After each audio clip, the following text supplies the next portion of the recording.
Today's episode is brought to you by the folks over at SeatGeek, the best and easiest to use ticket platform out there. They take the confusion out of buying tickets using a 0 to 10 scoring system and a green is good, red is bad color rating system so you and your loved ones get the best deal possible. So whether it's going to see our beloved Redlegs at Great American Ballpark, the Bengals over at Paycor, FC Cincinnati, one of the area college teams, or pretty much anything in between, use promo code Riverfront at checkout and receive $20 off your first order. Click the link in the show notes to download the app and get started. That's Riverfront, one word, for $20 off.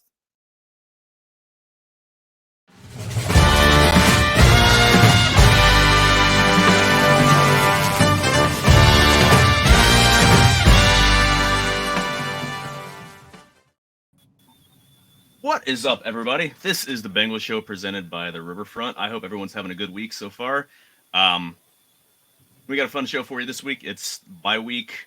Don't have any game to preview, but it's a good time to kind of catch a little bit of a kind of take stock of where the Bengals are this far in the season. They've made it to 3-3, which is worst case scenario what we were hoping to have, especially after the awful start. So got some good things to talk about here.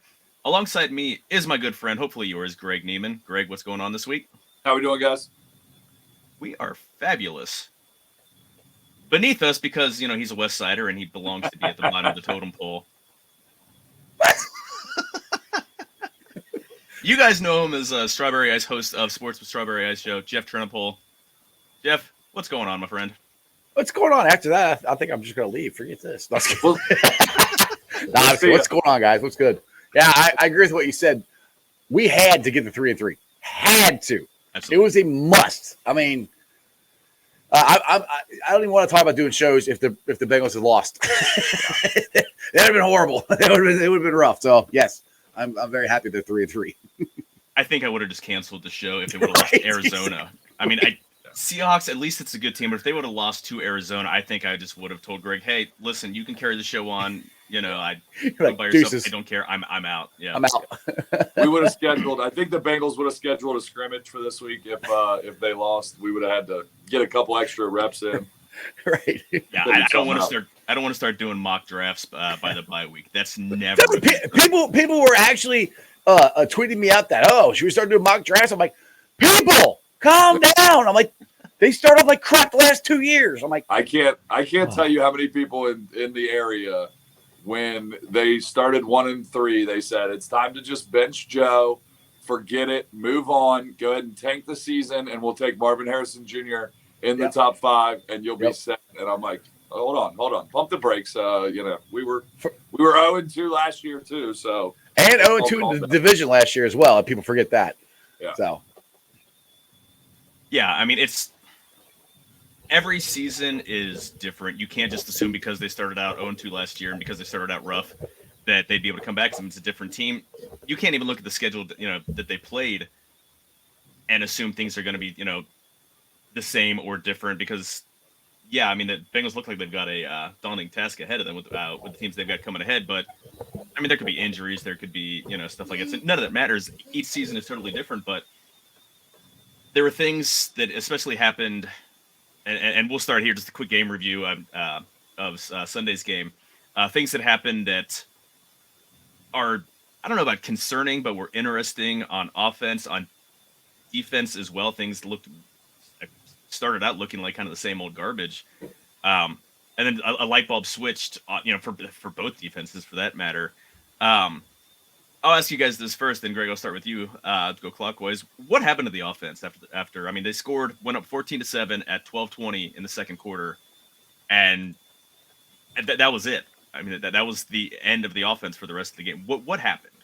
To me, I think it was just a lack of balance. I felt like there was no balance at all, and they just kind of started to throw the football. And the Seahawks, I thought, played pretty well. I think you got to give the Seahawks some credit.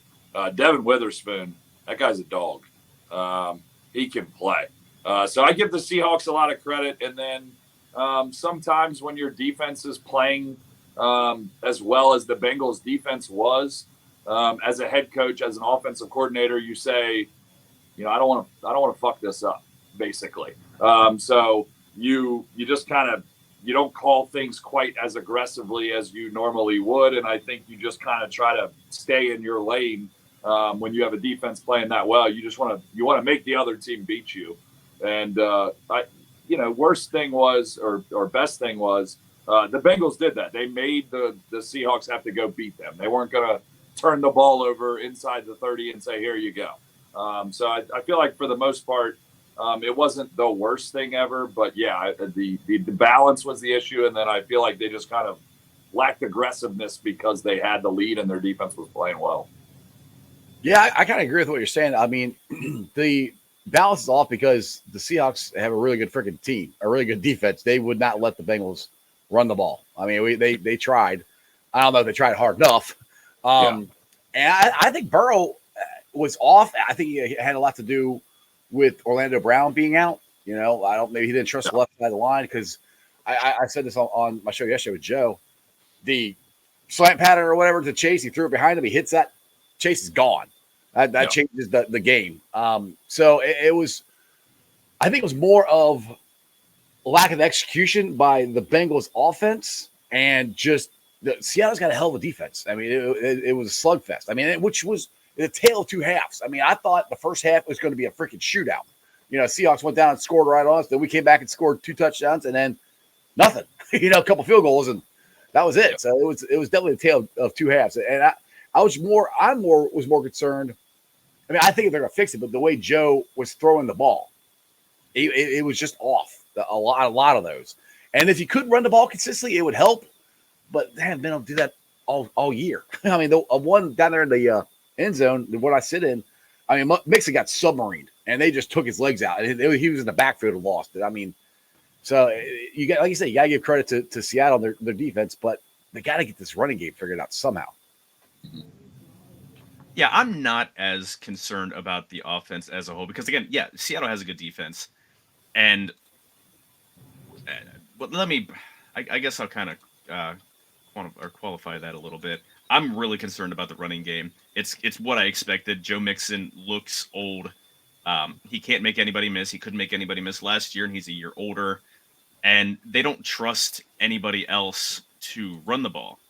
It's kind of frustrating. Like Travion Williams isn't a guy who's gonna absolutely blow you away with what he can do. He's someone who you can give him the ball 20 yards or 20 times a game.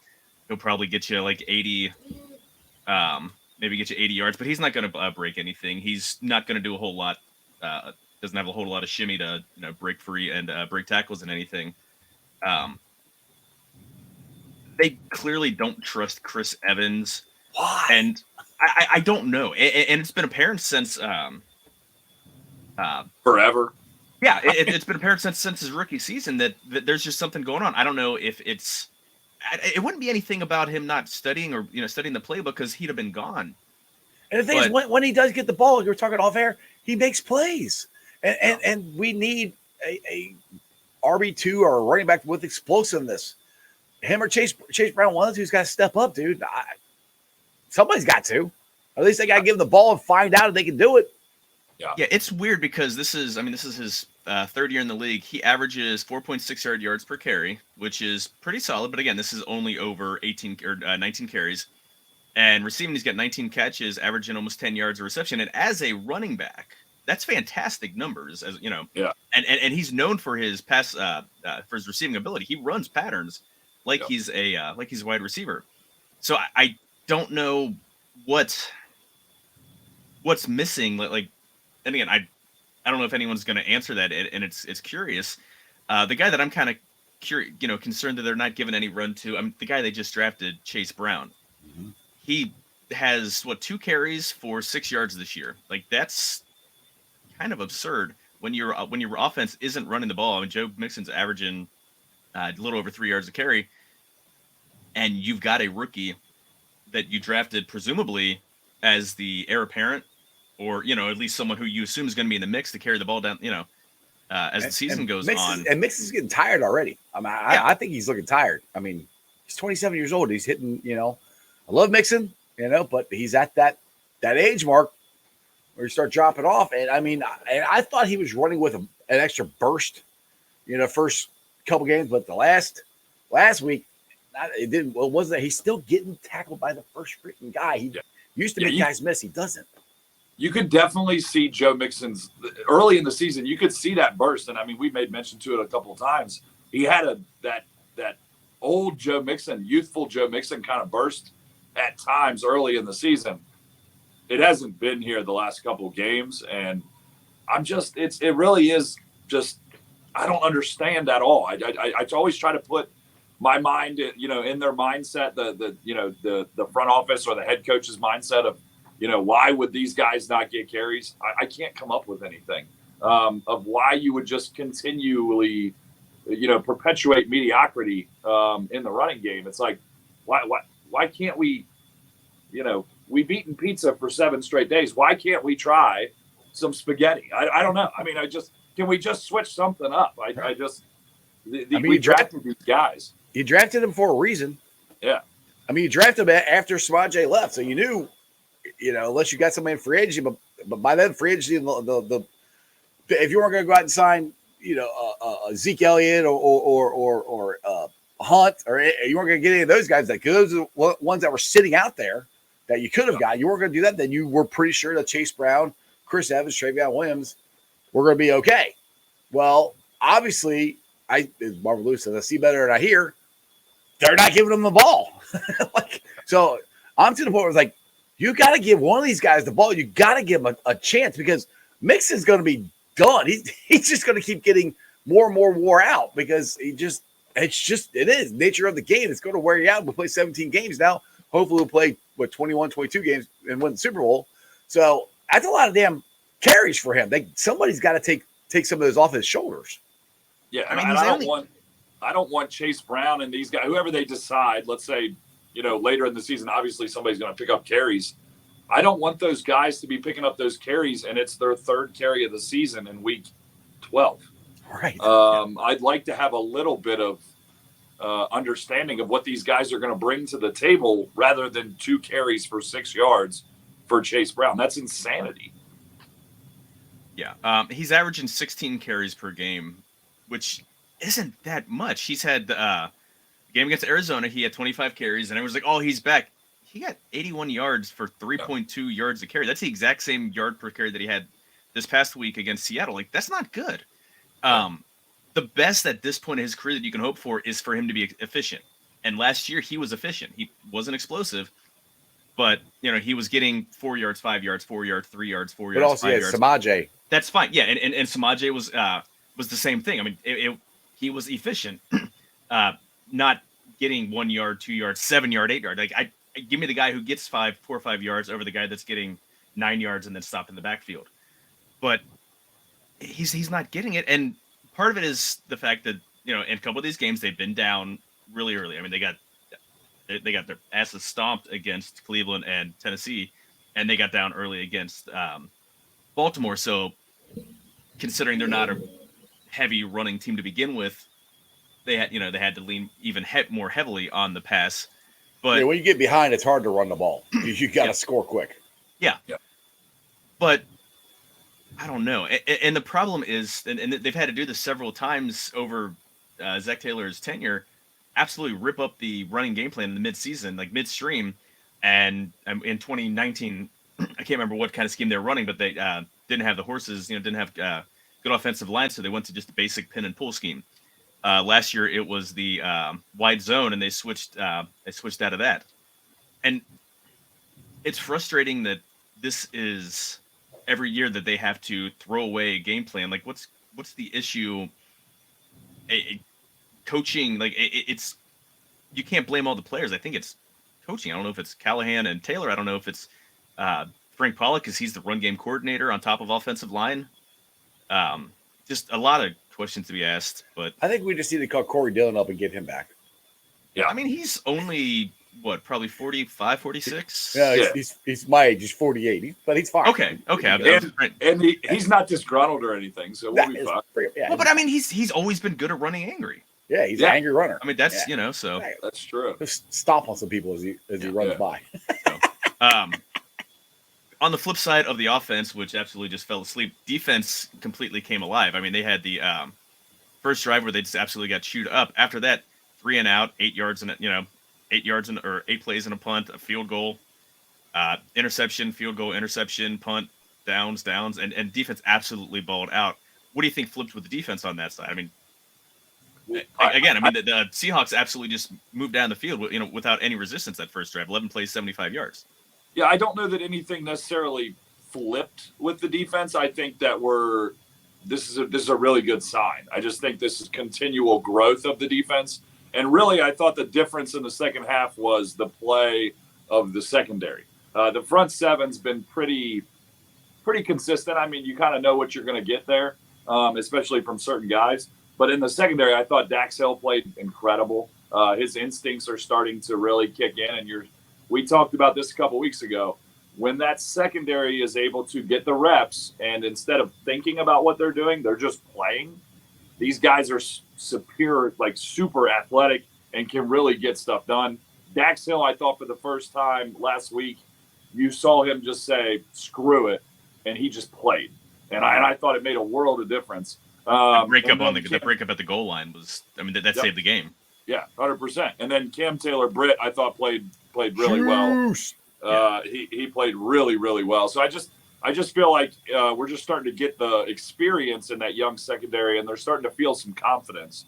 And when you get confidence and you're an athletic player and you're really good, you can put it all together.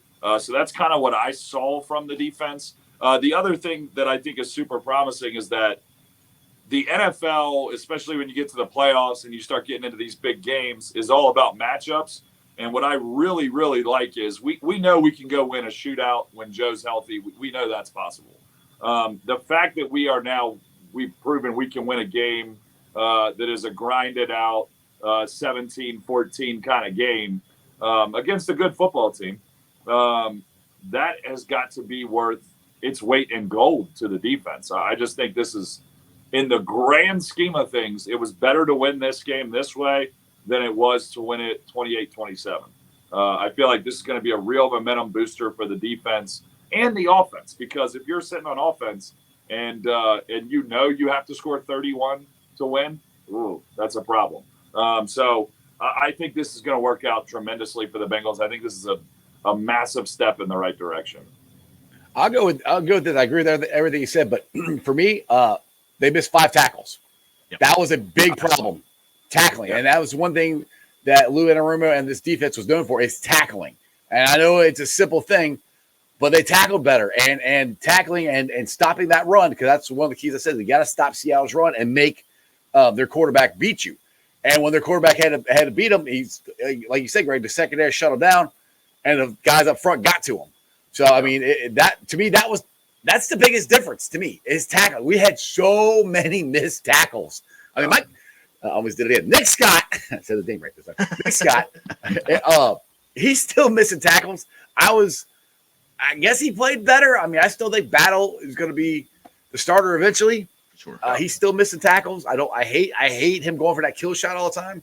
But, that's the one thing that I still think is going to get changed here. I think Battle's eventually going to be a star. I thought it was going to be after the bye week, but since Scott got the more snaps, I kind of back it off of that of that thought now. But it's as simple as that. I think tackling. Because we didn't lose really anybody off the defense. I mean, we lost people off the offense. The defense is pretty much the same. And Cam Taylor-Britt, unbelievable game.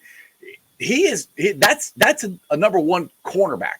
The way he played. Now, if that's his jumping off point and he can keep getting better from there, you get him, we get Chidobe Awuzie back to fully healthy, because he's come back from his knee injury and he's fighting his back thing right now.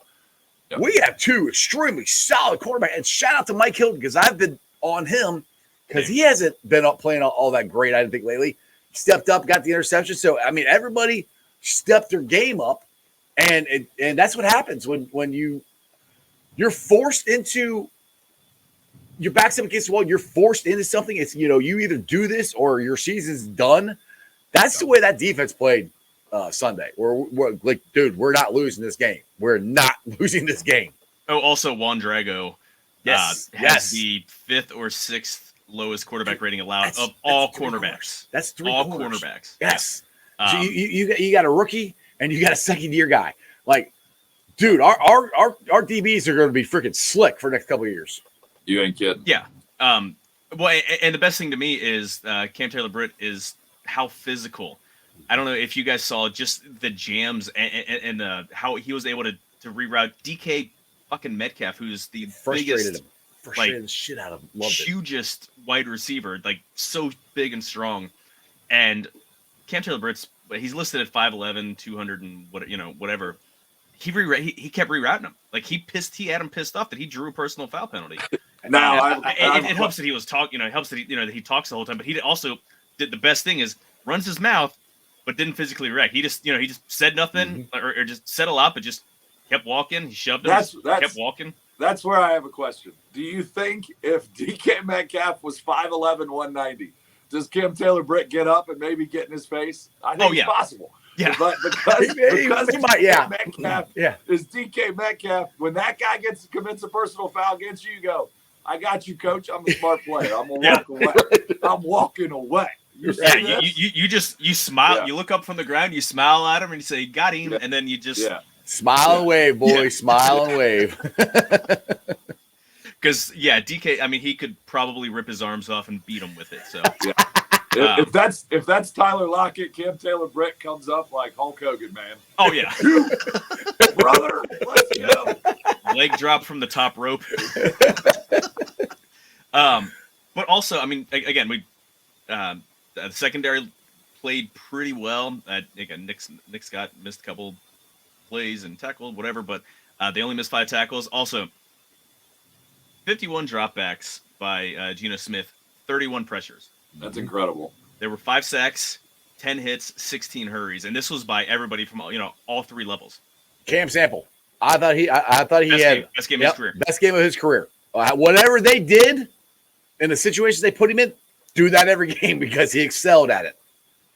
Yeah, he was coming in as pass rush situations. He was coming in the interior, and that I think that's where he got his sack was rushing for 3 technique. Inside. Yep. And I mean, unfortunately, Greg can attest. I had really high hopes for Zach Carter. Zach Carter is a ghost. He's absolutely done nothing, and it's showing. Like the depth hasn't been there. But if you can get, you can't rely on Sample to play defensive interior against the run because he's just a larger framed end. But if it's an obvious passing down, put Miles Murphy on the inside. And those two are going to feast. You can run all kinds of stuff. They're athletic enough to and strong enough to be able to help out on twists. They can occupy interior and How many snaps did Miles Murphy had? I heard he only had 1. That's what I thought. I still don't think he's a bust. I just think that it's Lou doesn't. If Lou doesn't have to play a rookie, he's not going to. I don't have a problem with them. People are losing their minds, but these are the same people that lost their minds last year with Dax Hill. This was a draft pick.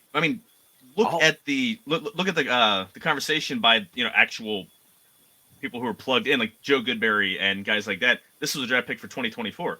But when they're going to be losing guys and guys are going to be aging, so they needed someone who maybe can give something this year. Hopefully by second half of the season, he's going to be able to get more reps and be more productive. But this is a guy who's going to he's drafted with 2024 in mind, and that's fine. Like I wish they would have drafted somebody with an eye towards making an impact this year, but they didn't, and that's why they drafted Murphy. So I'm really not that concerned that he's not making a big impact right now. It's funny you say that. I forgot about everybody with Dax Hill last year because I barely ever get on these Twitter spaces, but I got a Twitter space, and this dude was just railroading Dax Hill. Like, oh, he can't even get on the field. He's a first round pick, and I'm sitting there. As soon as you said that, I'm going. Everything that people are saying about Miles Murphy, they said it about Dax Hill last year. It's the same thing. I'm glad you said that. I'm like, oh, that's exactly right. And that's where I'm like, I'm not worried about it. I like him to get more. Hell, if he could have got somebody who makes an impact, that's great. But that's not reality. And if he makes an impact next year, that's even better. But I'm not worried about it. And like Greg, you said for Dax Hill, I think he's playing unbelievable. I love. Like you said, you can tell that he's not thinking out there. He's just read and react. And let's talk about our future secondary. Juan Drago, CBT, you got Dax Hill and Battle. And Jalen Davis, I think. And Jalen, just don't put him on the outside. Don't put him on the outside. He's he's Mike Hilton's replacement. Yeah. We have this saying in coaching high school, and I've said it for years. And I think it kind of this year kind of resonates with the Bengals a little bit, is that when you're coaching varsity football in high school, I would always say for every sophomore you start on your defense, that's a loss. You can just chalk it up. When you're starting sophomores, it's going to cost you a game somewhere. Right. Inexperience, something's going to happen. This year, I feel, is kind of the similar thing for the Bengals. We talk about Nick Scott missing tackles. Well, if you take Nick Scott out, then you're talking about you have second-year Cam Taylor-Britt. You have, you got DJ Turner out there that's a rookie. You have Jordan Battle that's a rookie. I mean, you're just talking about being super young. Or Tyson Anderson, who's a second-year player and missed all the last year with injuries. Is he how many snaps has he got? I haven't even heard his name even called. Not many. He's a special teams player. He doesn't get any on actual. I mean, when they bring in their third, right? When they bring in their third, it's either bringing in Battle or that's where I thought maybe he'd get more snaps over Battle. Just because, like Greg just said, he's been here. But Battle is a rookie, so I mean that to me shows you how good against Battle has been, because he has gotten a lot of snaps. Yeah. And then you add in Miles Murphy. I mean, you could easily see if the Bengals, went all in on playing all these guys as much as they possibly could, the Bengals could be playing quite a few snaps with 3, 4, 5 rookies on the field.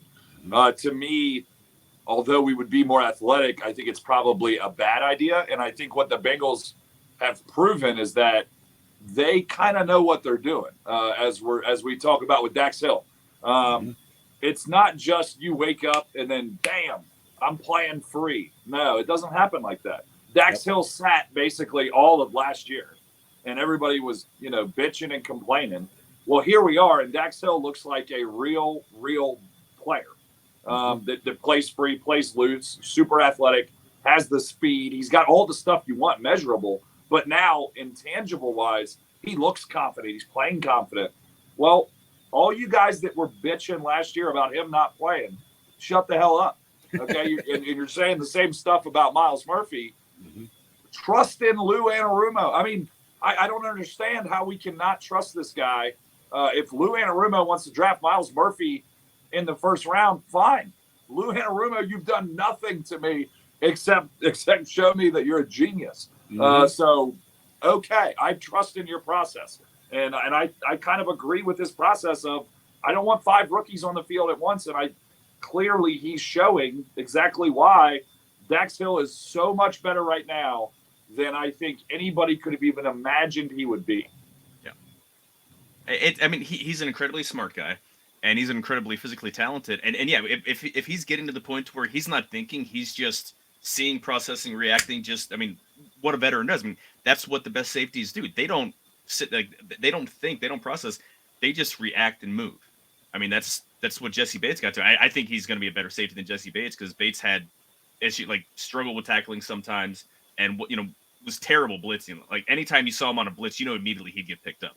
Dax is a goddamn missile. When you see him coming off the edge, he's going to get home. Either he's going to get a sack, or he's going to get a hit, or he's going to chase the quarterback off his spot. He drilled Stafford. Absolutely, drilled him up. Yeah, lit his ass up. That was a hell of a hit. And Stafford didn't even see him coming. It's like, oh, bam, and he's there. Yeah. And that was coming from the right, quarterback's right side. So that was coming right in his face. So, yep. He's a special player. I think he's going to be a Pro Bowl. I think he's got all pro upside. Greg, one of our keys we had on last week's episode was to get pressure on Geno Smith using the front 4. And they got pressure every which way. I mean, Dax Hill got a pressure. Logan Wilson got a sack. Were you surprised that they blitzed as much? I mean, they did a couple 0 blitzes. They kept getting pressure. I mean, they're getting pressure no matter what. But yeah, I was a little surprised to see as many blitzes as they had. Well, for me as a defensive coordinator, it's like the snowball rolling down the hill. Yeah. Once I start getting pressure on you in all different ways, blood in the water, then I'm going to bring pressure in every way imaginable, because you're just sitting back there going, what in the hell's going on? Where's it coming from? Where are they coming from now?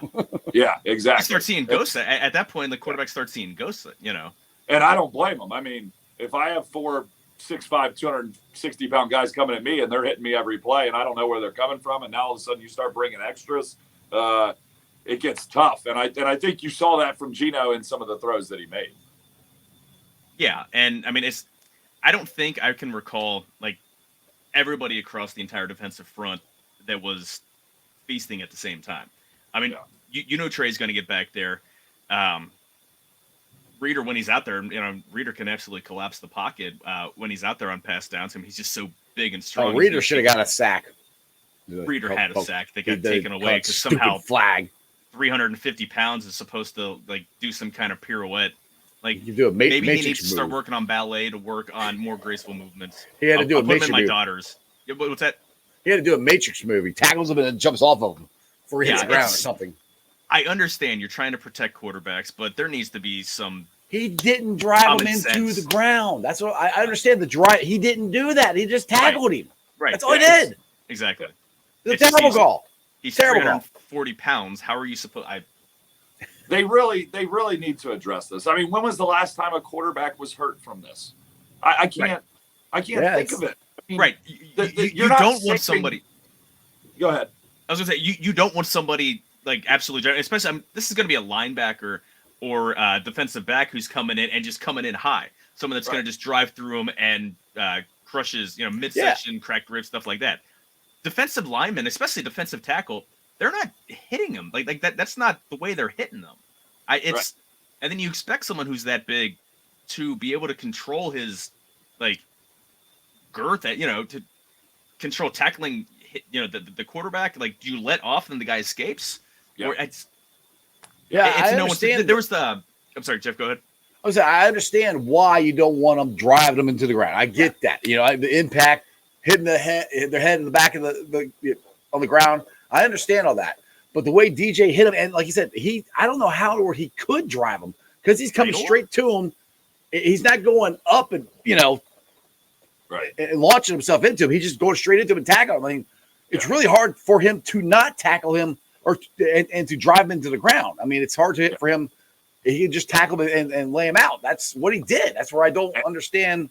And I understand having I promise you he didn't drive him into the ground, because if DJ Reader drives you into the ground, you are going to feel it. I mean, you're not getting up. Not a small man.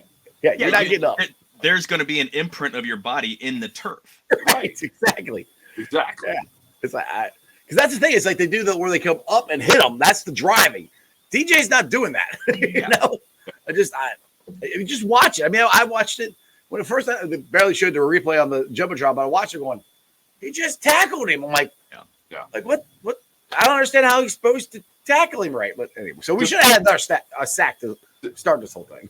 I honestly think that on personal foul penalties, unnecessary roughness ones, that there needs to be the eye in the sky needs to review those immediately, because the referee's going to throw it most likely. If he sees something, he's going to throw it just to try to protect, and then they'll have and then discuss it with the other refs, and they're not going to be able to they can just buzz down to him, going, hold on, let's look at that real quick. Just exactly. If it's something that looks, have them buzz down, say we're going to take a look at it, or just if it's clear, just ignore. Like that's fine, but you don't want to have it reviewable like they tried to do with pass interference a couple years ago, because that was a shit show. That was, I mean, and the referee, I think the officiating is worse than it's ever been, because they've made the rules so trying to make them too particular, and it's defined to the absolute granular level, and they're trying to make it like you have to be a freaking rocket scientist to figure out what a catch is. I mean, it's a little better than it used to be, but it's still a catch is with pass interference. I mean, some of these things. The personal foul penalty on Dax Hill.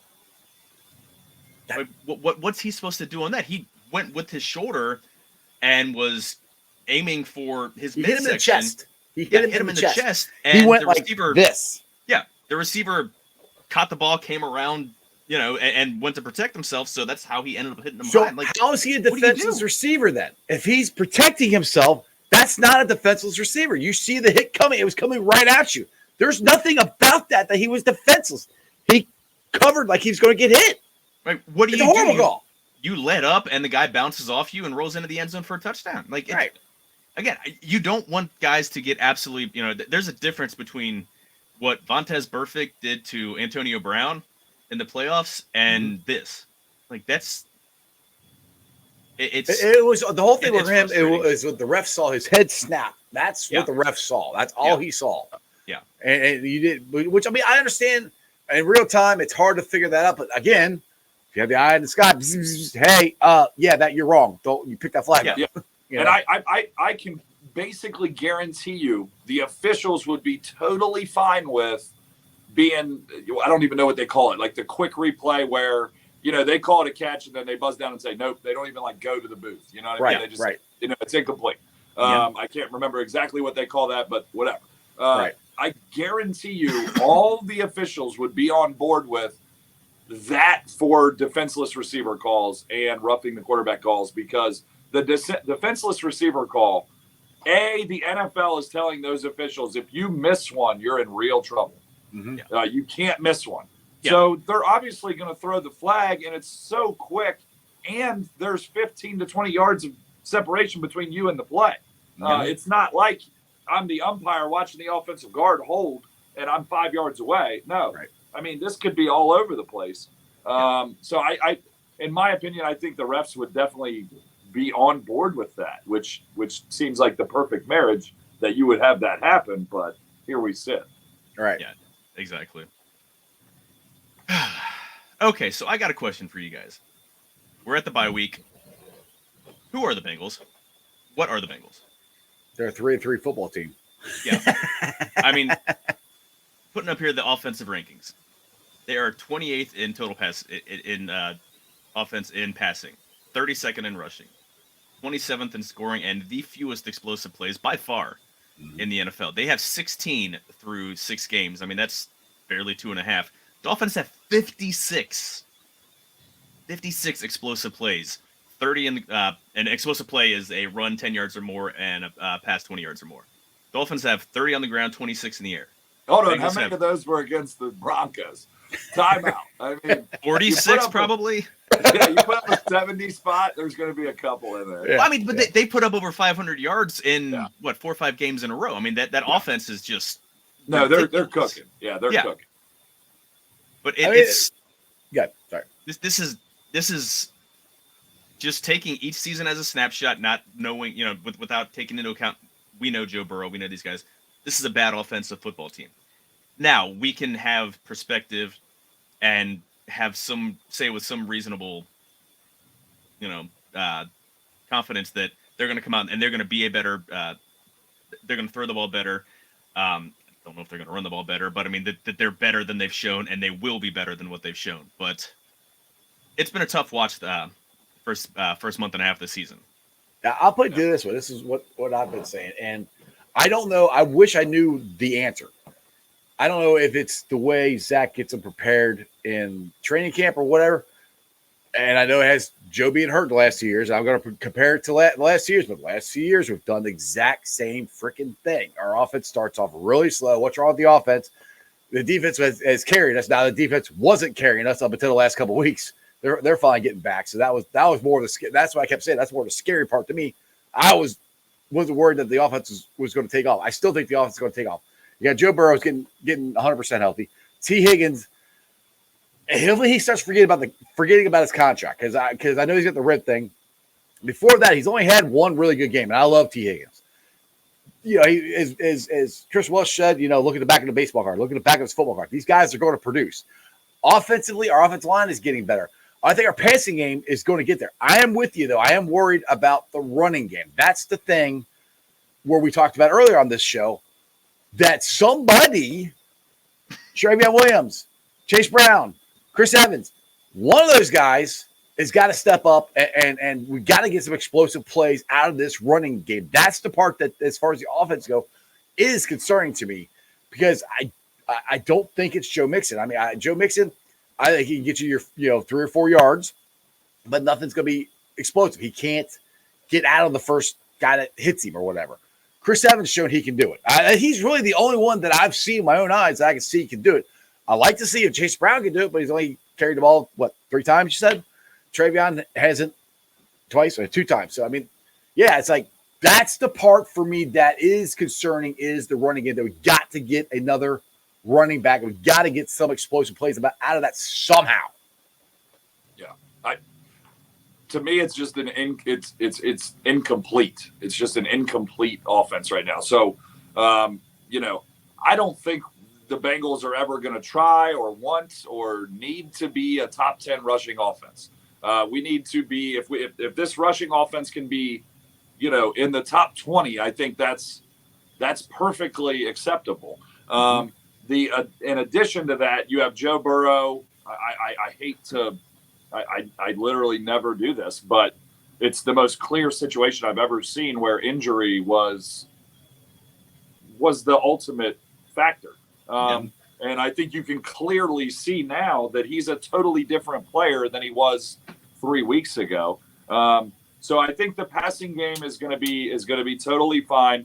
The running attack just needs to get a little bit better. But I think the numbers we're looking at are a little bit unfair, because when you're a pass reliant offense, and then all of a sudden your quarterback has an injury and you have zero ability to move off the spot or throw the ball past 5 yards down the line of scrimmage or past the line of scrimmage, then I say to you, hey, by the way, you need to run the ball. Yeah. Good luck. I mean, you have no shot. So I think right now I would give it's an incomplete kind of grade. Let's let Burrow kind of cook. The running game will open itself up. I don't think any of us thought, hey, we're going to go into a game and we're going to rely on the rushing attack and it's going to carry us to the promised land. We never thought that. No. And if you did, please call into the show and let us know so we can find out who you are. But I just think as the passing game goes, you'll see that rushing game. Hopefully, I'm not super confident, but I think as the passing game goes, you'll see that rushing attack go from what did we say it was, 27th? If we can get that up to 19th, 18th, 32nd in rushing, even worse than I thought. If you get that up to that 15 to 20 range, I think the Bengals are super dangerous, super dangerous with where we think their passing attack will be. Now, one thing I'll say this: we were talking about this before the show started. I thought Brian Callahan's comments were really interesting. I was listening to Paul Dehner's podcast, and how Paul was saying you can just tell that he is just that Brian Callahan is completely frustrated, and it's he said it in the interview. It's the players missing assignments, cutting routes off wrong, missing blocks here or there. He goes, it's even the coaches. He goes, we can all coach better. You heard it in Joe's voice at the end of Sunday's game. To me, I'm glad. I want them to be pissed off. And we won, which is good. So that means they're really focused. Like, this is gonna just drive them nuts until they get that fixed. Knowing Joe Burrow, I don't know personally, but I mean, knowing what kind of type of player he is, that ain't gonna fly with him. He's healthy. He's good. We're going to fix this. So I swear, I think the offense is going to be fine. Well, they're going to get a big challenge coming out against the Sucky Niners. So they got their work cut out for them there. The one concern that I have is the fact that they don't know what the issue is. And he's frustrated because it's some coaching, it's some players doing the wrong stuff, it's other teams. You need to figure this stuff out. It kind of reminds me, not to cut you up, it kind of reminds me of the problem, same thing we were saying about the defense before. It wasn't just one thing. It was a lot of missing tackles, missing assignments, it was a lot of the same stuff. That's what, when you said that, that's kind of registered me. It's not, I agree with you. I don't think it's one thing. I think it's them. And Corey Dillon said this on my show before, and it sounds simple. They need to play better, Yeah. And that's kind of what it comes down to. It. Football is a team-oriented. If you miss your spot by that much, they can throw off your block. It can throw off everything. That's where they just got to get. They're not sharp enough. Coach them harder. They got to be more focused. That's what it seems like to me. Yeah, but this is a veteran team. It's a team that's played together for 4 years, and that's the. Do you guys do you see my frustration? And that's the thing. But they've done this. This is how. This is what this team does. So, but they should. Why why are they still doing this? Well, That's the thing. Like it's and again, this isn't a question for you guys. Yeah. It's a general question that they need to answer as a team, as a coaching staff. Why is this constantly an issue? I don't understand it. These are guys. I mean, Joe Burrow's played with Jamar Chase for 5 out of the last 6 seasons. Yeah. He's played with T. Higgins now for 4 seasons. Like everybody has been around for 2 years outside of 2 years, 3 years, 4 years, and this is still a struggle every single season. Like it's coaching. Like that's 100%. It's coaching. It's either game planning or it's I'm by and large okay with Zach having like a light schedule in through camp, and in the offseason leading up to camp, like with OTAs and things like that, because they stay relatively healthy and they're fresh. I mean they've made deep runs the last 2 years, but you can't continue to do that. Again, you can't rely on your team being able to dig yourself out of holes. And it's one thing that, they can and they have dug themselves out of holes, but that's not a repeatable skill. Yeah.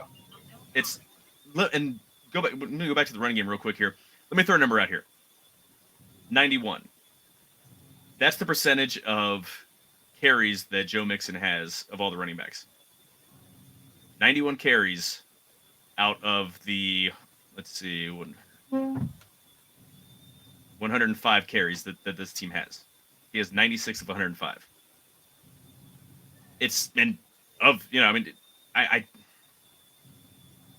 Insanity is doing the same thing over and over again and expecting a different result. That's why I think you're going to see some changes. I think Chase Brown, Chris Evans, one of them is going to get more snaps in the second half. They should have gotten it already. I'm not disagreeing with you. I'm not disagreeing with you. There's only 2 options. A, Chase Brown, Travion Williams, these guys should be getting more carries. Or B, and I've been in this situation as a coach, first string guy sucks. You turn around, who we putting in? You're staying out there. Yeah. Sometimes, I mean, that's the scary part of this. This is where my mind goes, is that they really don't trust these guys, and they must see something, because if I get kicked in the nuts and you go to do it again, I'm going to move.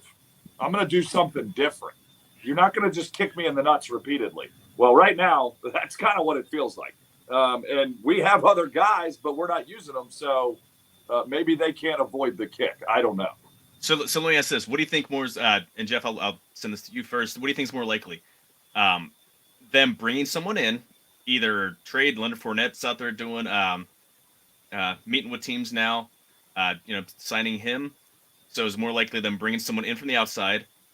Is it more likely them using the depth more, either by committee or just at some point over the next few weeks, designating someone else as the lead back, or Mixon going to continue to get the bulk of the carries? And by bulk, I mean, I'm not going to say 92% because they're going to have to loosen his load at some point, although he doesn't have a ton of carries, but 65, 75% of the carries. What do you think is more likely? I don't think playoff P is the answer. I think that's another version of Mixon. So there really isn't anybody outside. But it's someone that this team trusts, and it's somebody that they know can. Yeah, block, but if you trust him, and he's still doing the same thing as the guy you trust now. Right. I know, but so I mean, it's one of the two. Either, and I can't believe that Chase Brown or Chris Evans can't do it. I mean, they drafted, especially Chase Brown. They drafted Chase Brown. I don't get it. I know they drafted Chase Brown. They knew Samar J was already gone. They drafted Chase Brown to replace Samar J. That's what they drafted him for. It's either that or Chris Evans going to. Why hasn't it happened? I have no freaking clue. That's what the frustrating part is. So it's either that or we're going to keep doing the same thing. And maybe, like Greg says, maybe the first string guy sucks. Second string guy is even worse. So you're going to stay with the second string. I'm more of, I think Chase Brown is or Chris Evans. They've got to step up. That's the thing. They have to do it. And that's kind of like when the season has gone so far, they've had to get wins. the defense had to get better. Joe Burrow had to heal up quickly, So everything that had to happen has so far. Will it continue? I don't know. But one of those guys has to step up. So if it's going the way the season's going, and just listening to Callahan, they're going to change something. I mean, I think and there's two things I think they're going to change. I think it's going to be one of those two is going to get more chances at running the ball. And I think Tanner Hudson, I think he's going to be Irv Smith might not be on this team after the bye week. I don't know. That's just me reading tea leaves. Maybe I'm wrong, maybe I'm not. But Tanner Hudson is your best option that you have right now as your tight end. So those are two things that I think is going to change. I thought Battle was going to be the guy to change. I kind of backed off of that one, but I think those two things are more of the things that are going to change going into the second half. As you're talking about Irv Smith, I get for our Cincinnati Reds, for our Reds fans, it feels like Irv Smith feels like Will Myers. Yes.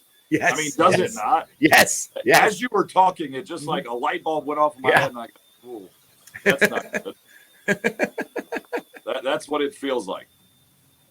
It's a good analogy. Yeah. Hey, you're on mute. Yeah, Joe, I think you're on mute. You're on mute. Jeff, you screwed this up. We could have had a great. What did I do? Joe was on the show 2 weeks ago, and he kept turning himself off. This could have been a really good conversation, and you had to tell. Yeah, I know. See, look, now we got the show the way we want it, just us two. Forget Joe. You might have to jump off and jump back on. But we can talk about. Go ahead, Greg. What you got? I just want to be clear that with the running back situation, I'm not saying that those guys aren't good enough. I completely agree. I'm on board with you. I think any of them. I don't care which one you choose one. I don't care if it's Chris Evans. I don't care if it's Williams. I don't care if it's Chase Brown. I like all three in certain aspects. And oh no, he's back. Oh, okay. Damn it. They just have to choose one. I think they need to choose one and say, okay, here's your chance to go prove yourself, and we've got to see something. I'm muted. Oh, now I'm back. Okay. All right. So real quick, I guess put this to bed. So we always talk about how Lou Anarumo likes veteran guys or whatever, and that's where I lean toward. And I have no answer for this. Why the hell isn't it Chris Evans?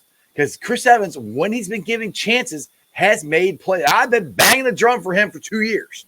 I want to see him out there. I want to see him out there bubble screens. I want to see him out there in open space. Hell, give him the damn ball and let him run. Let's see what he can do. Yeah. Because whenever he touches the ball, it seems like good things happen, but they don't use him. And he's the one that I think if you're looking for a guy that you could trust the most, I would think would be the guy who's been the most explosive out of the three you got right there. Chris Evans has been the most explosive.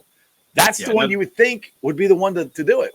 The one thing I will throw real quick, I mean, the games have started piss poor outside of the last 2 weeks, right? So they haven't been in a situation to run the ball more frequently. Travion Williams right now has an 85.7 pass blocking grade per PFF, which is absolutely fantastic. So that's why he's been in there, especially as the third down back. Again, he's not going to give you anything actually with the ball, but he's done a good job picking up. Yeah, he's done that his whole career too. So that was I kind of thought he was going to be there just because of that, because of his pass blocking. But for that matter, why don't you just put Drew Sample in the backfield as a fullback? Because they've done it a couple times, but not a ton. Yeah. Exactly. You split. You put somebody out wide, or you run. Two tight ends, no running back, and you just keep your three wide receivers. Like that's, I don't know. I think if they're able to get out, get a game that they've got a comfortable, they're playing comfortably, they're up by 10 points, something like that. I think they would have been more prone or more likely to give Chase Brown the ball more, and that's something that they're probably not happy about how little he's been used. But they're the ones using them, right? Or not using them. Exactly. So you can't be too upset with that. Touched on it real quickly here, but tight end, and I had this question here: what's more concerning for the rest of the season? We already touched on running back production. Tight end receiving yards. Tanner Hudson's been active for 2 games. He has 6 targets, 4 catches for 48 yards, which is not bad for someone who's a practice squad player that they brought up. He leads the entire tight end room in receiving yards. He has 1 fewer yard than everyone else combined. That's bad. Irv Smith has missed 2 games, so in 4 games he has 6 catches, 11 targets for 32 yards. That's 5.2 yard, like 5.3 yards a reception. Mitch Wilcox, 3 catches, 4 targets for 17 yards. I know they don't value tight ends. If Joe Burrow wanted a tight end, they would have a tight end. But you touched on it. And I'm not. If I were in charge of personnel, yeah, I would absolutely. Irv Smith, appreciate you. It's been a fun couple months, and enjoy your life's work. Hope you catch on somewhere. Sign Tanner Hudson to the 53. Tanner Hudson is old. He's 27, 28 years old, maybe even older than that. He's not someone that you're going to count on for 24, 25, 26. But you need somebody that can catch the damn ball and somebody who can get separation. He was the only guy getting any separation, and he actually has a little bit of wiggle after the catch. I would absolutely do what you said, Jeff, and bring him up and make him, I don't know about tight end 1, but utilize him more in the passing game because Drew Sample, I love Drew Sample, what he's good at. He's not good at catching the ball and running with it. No, Mitch Wilcox is just a special teams guy, your backup long snapper, and just a depth piece. So I guess your question, which is more concerning? For me, because they have Tanner Hudson, the more concerning is RB2 because they can, and I think they will make Tanner Hudson, I don't know, tight end 1, but that's what I would do, because I think Drew Sample and Wilcox have got special jobs already. They're good at what they're good at. Tanner Hudson, I'm not when I say this about Tanner Hudson, I'm not saying he's going to be an all-pro or anything, but of the guys we have on the roster, he's the best blocker and catcher and pass catcher out of the bunch. RB2 is the one that's more scary because I don't know who that guy is. Yeah. I think it's Chris Evans, but we haven't seen it enough. And I said this with you yesterday. I think they got arrogant that Joe Burrow made CJ Uzomah $21 million. CJ Uzomah's not a good tight end. Like he's a nice guy, awesome, like energy guy in the front office or in the locker room. He's not very good.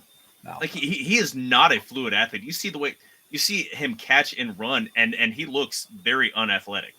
Again, nothing against him. I mean, he was a good player for the Bengals. He, kind of, a little bit of the heart and soul of the Super Bowl team, but they made him a lot of money. He had a productive season.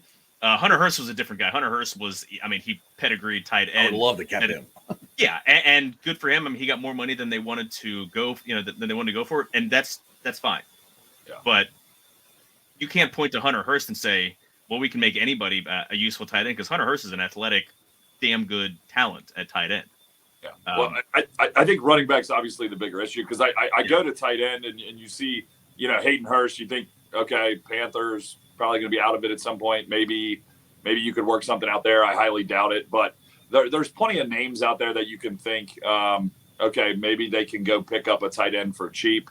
Darren Waller with the Giants comes to mind. I don't know. Kyle Pitts. Yeah, well, Kyle Pitts, sure. You're not getting him from Atlanta. Yeah, but I do think you could pick up Darren Waller for pretty cheap, and I think he's on the final year of his. He might be on the final year of his deal. I think the Giants traded for him, but there's names out there at tight end that I think are going to be available and that you can pick up for pretty cheap, pretty inexpensive draft capital. Where running back, I know they're a dime a dozen, but they're hard to find right now. Yeah, we just don't. Although they are a dime a dozen, everybody wants 2 or 3 of them. So, finding you're not picking up the 33rd best back, you're picking up the 75th best back. I think running back's more concerning because it probably has to be dealt with in-house, or you're going to have to find some guy that we all have no idea who he is, and he's just a hidden gem that everybody missed. Make Drew Sample the running back. Just let him carry the ball. Yeah. Yeah, Darren Waller's got a potential out after this season. There you go. So, he does have options to carry him through 2026. But So I want to say something about Irv Smith here real quick. This is what I said when they signed him. If he could stay healthy, I was very excited about his athletic ability, him busting out wide and what he could do with that. I'm very disappointed in what the lack of production. I mean, there is no production. I mean, I missed the boat because I was with you. I thought if he stayed healthy, Joe Burrow is going to make him a lot of money. That's what he's got to stay healthy. Well, he's been relatively healthy. Yeah, he's missed 2 games, but even the games that he's played in, you don't even know he's there. So I mean, that's the part. If you told me he was going to be healthy for 15 of the 17, let's just assume that happens. Okay, he's healthy for 15 of the 17 games. I would have, book it. Yeah. 6, 7, 800 yards. Yeah. Easy. I mean, just book it. And it might happen still. Who knows? But right now, as we're recording this, it's not. No. Yeah. And I guess you could kind of see a way where the first 4 weeks of the season, we all know what that was. The Burrow injury, everything was just not good. It was just bad. And then these last 2 weeks, it seems like their focus was, let's really make sure we get Chase the ball. Maybe, as we take another step forward, maybe that focus becomes Irv Smith and maybe it does get fixed, but it's very hard for me to think positively right now about the tight end position in Irv Smith. I do not. I don't feel good. You haven't seen anything. I mean, I remember the first game, the one Joe threw him the out route. He's on the outside. All he's got to do is get both feet in. Yeah. And I'm sorry, if you're as athletic as I thought you were, you should have got both feet in and make that catch. That catch at the first down. Well, exactly. You got to make that catch. God. The game plan the last 2 weeks, has been to get Chase the ball in space. One of the best ways to get Chase the ball in space, have a tight end who can carry a linebacker or a safety down the seam and clear out a lot of space underneath. And they've got zero respect for him. They've got zero respect for any of the tight ends. And so, I think they need to figure something out. So I say, Tanner Hudson, come on down. Yeah, I mean, it's, you're relying on someone who has very little, film, but someone who at least has shown attributes. And if he sucks, okay, cool. So did the guy who replaced. All right, so let's look at it this way. This is one thing I was talking to a couple guys that work on this. All right, say they want to bring Tanner Hudson and sign him to the 53. Who are you taking off? Because I don't think you're just look at the tight end room. You're not taking Sample. Okay, he's too good of a pass blocker. You're not taking Wilcox. Okay, play special teams and all the other things he does. Yeah. To me, I don't know if you take Irv Smith off, but you maybe he doesn't dress, or whether he's quote unquote hurt again or something. That's the only way I can see it happening. I don't think Tanner Hudson's coming here and they're taking Drew Sample out. And I don't think they're taking Wilcox out. I think it's Irv. I mean, do you guys see it any other way? I mean, I'm trying to look at the roster and see if anyone who they'd be able to, and someone that's on the back end. You don't normally go 4 tight ends. That's the other thing too. You usually have 4 tight ends active. Yeah. I'll have to. I'm looking at ESPN's roster for the Bengals, and it shows everybody, even guys at the practice squad. So I got to get a better. Yeah, they're the worst to look at. Yeah, I'm trying to find a better roster here to figure out. Yeah, I don't know that they have a ton of options. I mean, because if Irv Smith isn't the number, if he's not going to be your number 1 tight end, what good is he? He's not a special teams guy. He's not a pass blocker. I mean, he's not. Irv Smith isn't doing elite at anything. He's an undersized tight end. So if you're not catching the football, then you ain't blocking. Bye. Yeah, bye, Felicia. I mean, it's just right, exactly. I mean, everybody gives Drew Sample crap, but if you look at his pass block rating, he's elite. I mean, he's had a hell of a season at doing what he's doing. I know everybody gets mad at second round pick. Yeah. We all got to get over that. It is what it is. The Bengals screwed Sample. Yeah, why draft him so high? When they drafted him in the second round. If he gets drafted in the 4th or 5th round, like he should have been, then none of us are bitching and complaining about Sample. I feel horrible for that guy because I guarantee you he's a guy that just shows up to work every day, does his job, does what he is capable of doing, and does it to the best of his ability. He didn't ask to be drafted in the 2nd round. And he's coming back from a knee injury last year. Remember, he tore his knee, so his season ended. Yeah, first game of the season. Mm-hmm. It's funny because I'm just looking at pass blocking stats here on PFF, and Irv Smith has a 70.6 pass blocking rate, which is pretty good. He only has 2 pass blocking reps and 121 snaps, which means he's not asked to block. He's been out in patterns for. He's asked to catch passes, and he ain't doing that. That's even more concerning because you're talking about 2 out of 101.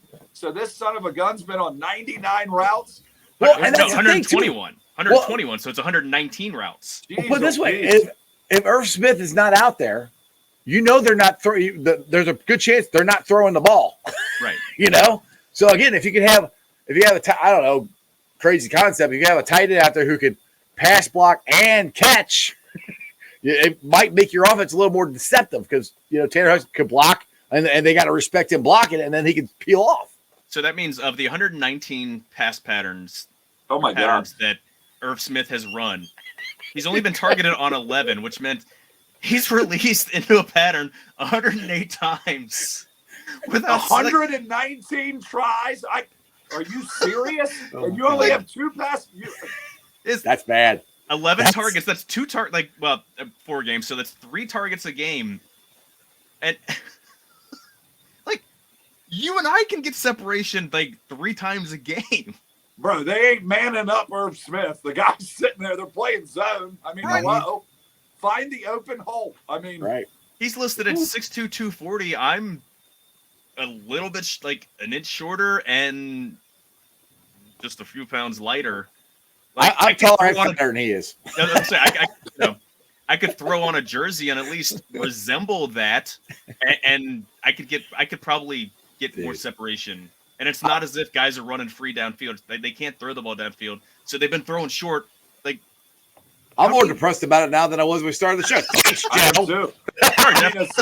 Actually, this is giving me some promise for the Bengals offense because what I'm hearing is 119 snaps. They basically played with 10 guys. I mean, so in the NFL, they're playing with 10 and getting stuff done. I mean, that is so. All right, so again, that's kind of backing my case out. I think Tanner. They got to play Tanner. That's the only guy. I've been saying this since training camp. Play this dude. And again, I'm not saying he's an all-pro or anything, but of the guys we got in the room, he's the best one. Play him. We need to put up a billboard in Cincinnati with those exact stats, and I promise you, stuff will change in a hurry. If you see those stats, you can't be as a coach sit there and go, we're okay. We're good. We're good. We're going to keep rolling on. Tanner Hudson has run 49 routes, and he has 6 targets. So he's run 40%, and he has over half the targets. So that tells you right there. Again, Tanner Hudson turns 29 next month, but they need to figure something out. All right, before Jeff blows the gasket here, because I made him more depressed. We're all pretty much in agreement that we're expecting the defense to be more consistent, and they're going to give up yards. Lou doesn't care about yards. We've heard this for years. Yards don't equal points. These guys are absolutely, and Paul Danner had a fantastic article a few weeks ago about how awesome they are in the red zone, and especially in the low red zone goal to go. They proved it again this past week. They don't give up they rarely give up touchdowns. They had 4 tries in the red zone, and they came away with. The Seahawks came with 3 points. Yeah, having the ball 4 separate times, 1 interception, 2 turnovers on down. So we're right. We're all pretty much agreed that the defense is going to be more consistent, right? Oh yeah. Okay. What do you guys think? It's besides that. What do you think's most likely to improve? To me, it's T. Higgins' consistency. T. Higgins consistent. I can see that. I would agree. Yeah, I can't disagree with that. I mean, you talk about it could improve in general on the team, or we just talking offensively? Just anything. What is most likely to improve? All right, most likely. I will say this because the Bengals defensive stats here real quick. Well, I'll go a different way. I'll go special teams. I think Brad Robinson is going to get more consistent because I think he's too good a leg. He's too accurate. I know he hasn't shown it. He's been very inconsistent, way more inconsistent than I thought he would. I think maybe the rookie jitters, yada yada, whatever it is. I think that's something that he's going to be more consistent of getting the ball down the field and pinning guys in there. I feel that's something that's gonna be more consistent. T's still kind of. I think you're right with T, but I hope that he's got to forget about the contract. I think T's contract is in his head. Now, I know he's got the rib injury, but he was. I understand that. I've been saying that. Yeah, he wasn't playing great before, but yes, T. And I'm not even worried about that, to be honest. I think T's going to get it, but he's got to get that contract out of his head. I agree with both. I think T. Higgins will get. We talked about the back of the baseball card, like he's gonna back of the football card. He's gonna get numbers. I mean, it's T. Higgins. He's gonna get some numbers. So I do agree that'll happen. But even if the T. Higgins thing doesn't necessarily pan out, I love the options that we have other than T. Higgins. You know, not barring Jamar Chase and Tyler Boyd, but the options to replace T. Higgins. Hello, Yoshi. I love Yosh. I mean, but they have multiple options that I really trust and I like. Robbins, I agree with. I think the punting game is going to continue to get better and better and better and better. I think that guy's going to be really, really good. And I think he's somebody that's going to be in Cincinnati for a long time because I do think he is going to be that good of a punter. The thing I think we'll see improvement on, although I think we've already seen a little bit of it and we've talked about it today, is I just think this secondary is starting to play with confidence. And I think that we've talked about the secondary's explosiveness. It's great to be explosive and it's great to be super athletic and super fast and all that stuff, and that's great. But you got to be able to play within the scheme and then play freely within the scheme. And that's where I'm seeing the difference in the secondary. They now feel more comfortable in the scheme and they're playing free and confident. I just think Dax Hill and Cam Taylor-Britt this second half, I think you're ready to. I'm ready to watch something special from those two guys. Yeah, and you got to figure that. Go ahead, Jeff. I'll throw another name out there, and he's been on the IL. I think he's coming off soon. Is Charlie Jones, Chuck Sizzle. I think when he comes back, that's going to open up. He's more targets and going across the middle, so like that. That's another one, and in the kicker or punt return game too. Yeah. I mean, Greg and I were pretty vocal after the first couple of preseason games. Like he showed nothing. Like he wasn't able to separate, and he wasn't able to make anybody miss. That turned on its head real quickly. That changed. And then suddenly, every time he got every punt return, like he's making guys miss. And like, dude, holy shit, this guy can run them back at any time. He's the first guy I think since Pac-Man for punt return. That I'm like, ooh, you're like, oh, this might go. This might be something cool to watch. Everybody else, I'm like, just catch the ball, please catch the ball. Yeah, I'm happy. I'm completely happy if the only thing you do is hand the ball to a referee, just fair catch and hand it to the ref. Cool, I'm fine with that. Yeah. Give Joe the ball and let him work his magic. But if you can get someone who can average 15, 16 yards punt return and is a threat to pop one, absolutely. Yeah. I completely agree with you on Brad Robbins. He has been bad. His actually last couple of games looked more average. I think he averaged about 45 yards a punt last week on 6. They're inconsistent, but rookie punters, unless you're what's his name, Brian Stonehouse of Tennessee, who last year as a rookie averaged 53 yards a kick, which is fucking crazy. Yeah. Rookie punters, like they struggle. They're inconsistent. Like so that's not a big deal. It's I expect him to kick the ball better. He's not someone who's going to kick it totally out of bounds. That's those are the ones like. Well, I mean, if I think we can all agree on this. If this is Brad Robbins down, right. Like if this is not good and he has significant improvement from here, then I mean, you're talking about a really solid punter. Oh, we're going to have elite kicking. We already have elite kicking. We're going to have elite punting, I think, too, for years. Like you said, Greg, I don't think he's going to go anywhere. Yeah, and I think he's going to be he'll be completely fine this year as it goes on. He's only averaging 44 yards per punt, but he kicks. His whole trait is he's got so much hang time that you're not going to have any returns. They're just going to have to fair catch everything. So right. I'm cool with that.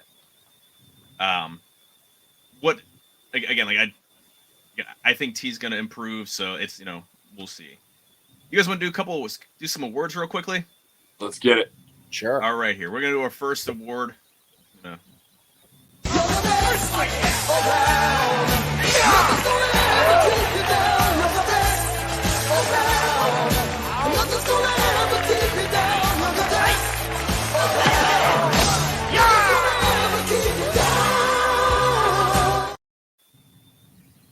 The the Joe Esposito Memorial Award for Player of the pre-bye. It's not even first half. Not even at the midpoint of the season. Greg, who do you have for your Joe Esposito Award winner? I'm going off the wall, boys, because that's what we do. Yoshi, this guy is the man. I do not care. I don't want to hear he's got one touchdown. I don't want to hear it. Happy birthday, Yoshi. We want you on the podcast. Yoshi's the freaking man. I saw a story about Yoshi the other day on Facebook, actually. Somebody I think it was Facebook. Whatever. It was one of those social media, Instaface, Facegram. I don't know. It was one of those. Instaface. So we had on MySpace. Tom's yeah, only other friend. MySpace. I'm getting ready to put you guys in my top 10, so don't worry. We had Yoshi. I saw a story about Yoshi, and some girl drew him a picture of like Yoshi in a number 80 Bengals jersey, and he put it up in his locker. And he told the girl, the girl gave it to him after practice. He said, I'm going to put this in my locker. This is awesome. And then he put it in his locker, and she had no idea. And she just happened to see him getting interviewed after the game, and that picture was up in his locker. So Yoshi, not only is he a baller, he's a man of his word. He's a good dude. And he can, this dude's going to be, I'm telling you, he can play. I'm telling you, this guy's going to be good. I cannot wait to see more of this kid. I love the story. I love the person. I like what I'm hearing. Everything about Yoshi, I'm a super fan. I'm a super fan. They actually have a profile of him in the Wall Street Journal of all things after really after Sunday's game. I haven't really got too much of a chance to read it. I started reading it before we started recording here, and the headline is the Ivy League heptathlete who scored an NFL touchdown. But basically, just going into how his track and field coaches think that he was actually a good enough and a talented enough track and field star that he could have competed in the 2024 Olympics in Paris.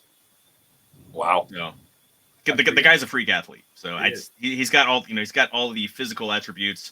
Yeah. He's been like, he came along faster. I mean, is this guy even going to make it on, even going to be on the practice squad, or are they going to cut him? No, he's on the 53. He's active every week, and he's a useful piece. He looks really good on special teams. He's put a couple blocks down on returns. So, yeah, exactly. I That's love size the and fact. strength. Yeah, I love the fact that he scores his first touchdown, throws the ball down, not like just it's clearly not about him. And I love everything about this dude's attitude. I just think he's the perfect kind of teammate, man.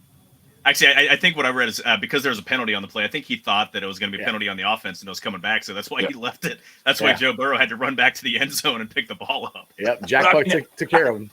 How many guys would you see on their first NFL touchdown, whether there's a flag or 100 flags? I would have hell on that ball. That is mine. I mean, you're getting the jaws of life to get that shit out of my hands. Yeah, right, exactly. All right, Jeff, who do you have as your Joe Esposito Award winner?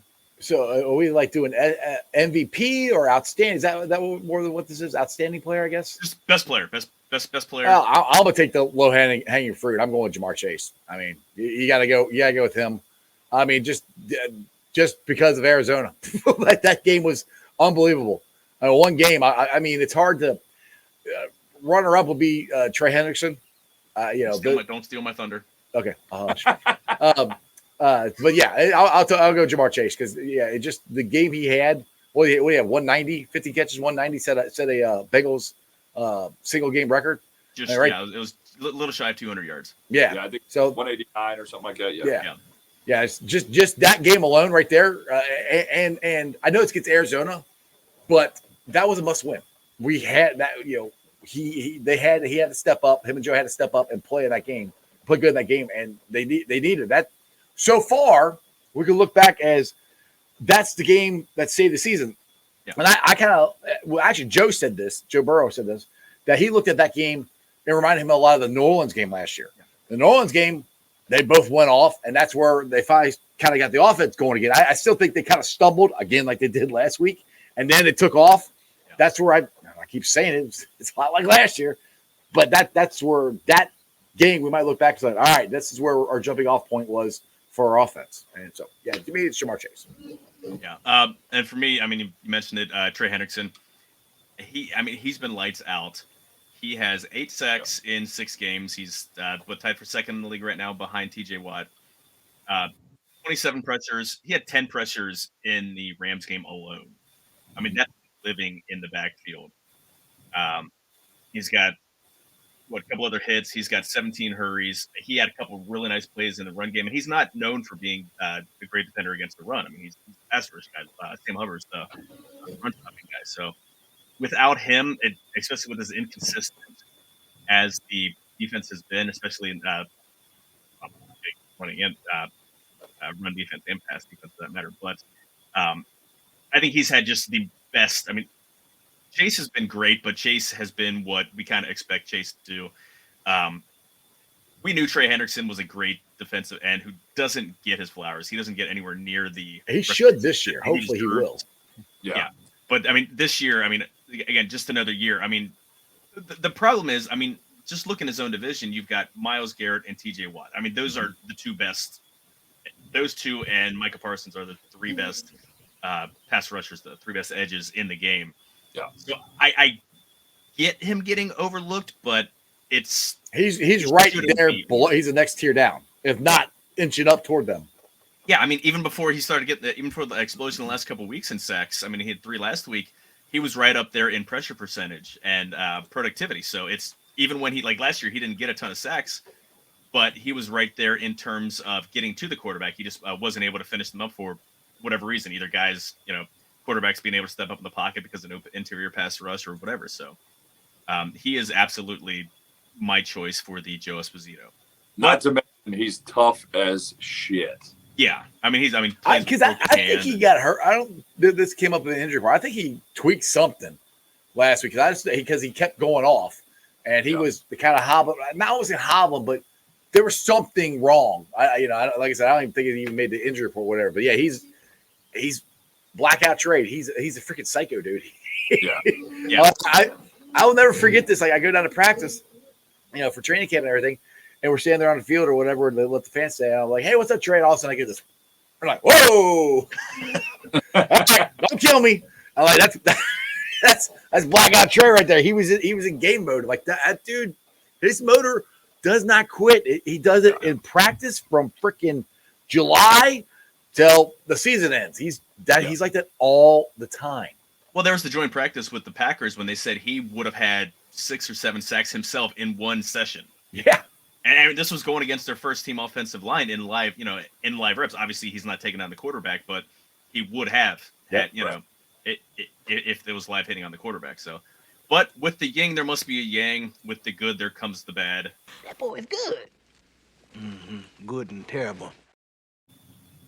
I love that movie. We have the Randy Watson Award for least valuable player. Randy Watson. Chocolate. Randy Watson. I believe the children are the future. Where's that? Let mute them lead button? the way. I need Show them all the mute button. they possess inside. I need Anyway. control. We have none. That guy's got it right there. Now, exactly what point did we? All right, who's up? Who are we going with? Jeff. Joe's on mute again. Yeah, I'm good. There you are. There was a audio clip that you guys wasn't. Yeah, I heard it in the background, but he could. Tim uploaded. It was, and unfortunately, it's not very loud. So, Jeff, who do you have for the Randy Watson Least Valuable Player Award? I got to go with Irv Smith. Like, sorry, it's an easy one. I'll take the easy one, boys. I mean, category over. Good night, y'all. Yeah, exactly. I mean, I know we've been banging on him a lot, and I'm sorry, but Joey, like I say, you depressed me of how many targets or how many times he's went out for passes and hasn't gotten anything. I mean, I don't know how it can't be, and that's I would say from all the hype, it wasn't hype. Nobody hyped him up, but we all kept thinking, hey, he stays healthy, maybe with Joe, and he could have a good year. And athletic, I thought he could be the most athletic tight end that we've had. Yeah, it hasn't happened at all. All. He might be the most athletic, but he might be the most athletic, being able to disappear too. He does the most disappearing acts. He's so not fast you never saw him. Right. He's and we'll bring this around to the Bengals, like Greg said earlier. He's more like Mike Moustakas. It's like we paid money for that. Like you knew it wasn't like the perfect fit. There were But questions. you thought it'd be a little better. It's just a little bit. Like you're paying money, and like this is what we got. Like, Yeah. you expect more than that. So I keep saying it. Tanner Hudson, come on down. right, yeah. Greg, who you got? I'm gonna take Robbins. I just feel like, and this isn't. I'm not trying to blast the guy. I just think that it's been inconsistent. So this might be nitpicking to say he's been the worst. I don't necessarily feel like he's been the worst, but after the Irv Smith, low hanging fruit gets picked. You gotta, yeah. I don't blame you, but you gotta look around. And I look at Robbins, and I just feel like, and I think if he was here with us, and you said, "Hey, man, how would you grade yourself?" He'd probably say, "Not very well." Yeah. And he said in interviews like he hasn't, like he needs to do better. Right. Yeah. So I just think there's a lot of growth to be had there, and I think there's a lot of room for growth. Some guys want to get better and they can't. I think this guy has the ability to really kind of transform where we're at in the kicking game right now to where we could be. So I just see a lot of upside there, and I even though we're saying worst of the bunch, I see this kind of as a positive. I think we have some real growth to be had here. Where on the Irv Smith situation, I don't know that I would say I feel like I see growth coming. Yeah. Growth is one thing, but tumors grow too. So it's not always good. It's not a tumor. It's not a tumor. Thank you, Officer John Kimball, kindergarten cop. My choice is, as easy as Irv Smith is on the offense, it's Nick Scott on the defense. That's my next one. Yeah. His coverage grade is 36.6, awful. Tackling grade 58. He's missed 7 tackles. He's not the only one who's missed tackles. They've all missed a lot, but he's just been awful. He missed He's them last about to week. lose his job to a third rounder, not even halfway through the season. Yeah. So again, not much more to really add there. We do have a couple questions. Like that, that pretty much ends our review-ish, but we do have a couple questions from friends. Tim Daniel, host of Late Night Reds, my good friend, hopefully yours. He's got a couple questions, one Bengals related, one overall NFL related. Last week, Joe Mixon became the Bengals' third leading all-time rusher in franchise history. With his time with the team winding down for the franchise, how should we recognize his Bengals tenure? He's a former Pro Bowler, once deemed the best back in the league by Bill Belichick, but he's had a decent drop-off athletically like most backs with age. And we've kind of touched on this, but I guess the question is more, how do you think his legacy is going to be with the Bengals? I think he goes down as a really, really good back in Bengals history. I don't put him in the ultimate top echelon of Bengals backs. I think Corey Dillon was at a different level than Joe Mixon ever was at. Being proclaimed as the best back in the NFL by Bill Belichick, I think clearly Belichick's starting to lose some things. I don't know, because what year was that he said that? It was a few years. I think it was when he was coming up towards free agency, so he's probably just planting some seeds. Hey, if you want to, yeah, right. Come to a team that wins rings. I'll be honest. I don't care what year it was. It was an asinine statement. That's just eyewash. He was never the best back in the NFL. Now, was he in the top 10? Maybe a little bit higher, top 5 at some point, sure. And Joe Mixon's been a really good back and really consistent. And the thing that I know we kind of nitpick Joe Mixon sometimes on the the aerosol guns and all that nonsense. But the thing that makes me most happy about Joe Mixon in all seriousness is that you had the incident in college, okay, and he came to Cincinnati. You very easily could see this thing spiral in a really, really bad way. We've seen guys do that. So, and then you never hear of these guys again. Joe Mixon could have been a second-round pick that played 2 seasons and never played again. So I give Joe Mixon a lot of credit. I think he grew up a lot and learned a lot from that situation. But if you learn from the situation, I'm going to give you credit. He learned from the situation. So I put Joe Mixon in a good light, and I'm happy for him that he did it, did things the right way, and kind of, I don't want to say got his life on track, but learned from the situation. And so I'm happy for him on that. And I think Joe Mixon will go down as one of the top backs in Bengals history, but not in that ultimate top tier. So who are the top three? It's Dylan, and who's second? Brooks. Oh yeah, everybody forgets about James Brooks. James Brooks was a badass. He was so good. He was good, dude. All around for someone who was small. Yeah. He packed a wallop for a smaller guy. So I mean, for that right there, I mean, I always take longevity into it, and we've had really good backs here who had a couple good years. Rudy Johnson, everybody brings him up. Yep. He's really only 2 years. Ickey Woods had the great rookie year. Pete Johnson, back in the 80s, he had to go. So for me, it's you got to take the numbers. You got to consider the numbers. So to me, he Mixon's in the top three already. I mean, Corey Dillon is up here. I don't think anybody's going to catch him because I don't think we're ever going to run the ball as much as we did when Dillon. Because when Dillon was here, he was our offense. We had to run the ball. Yeah, he's 1,600 yards clear of James Brooks. Yeah, they're not catching him. No. Dillon was awesome, man. He was so good. He's a bad mother effer.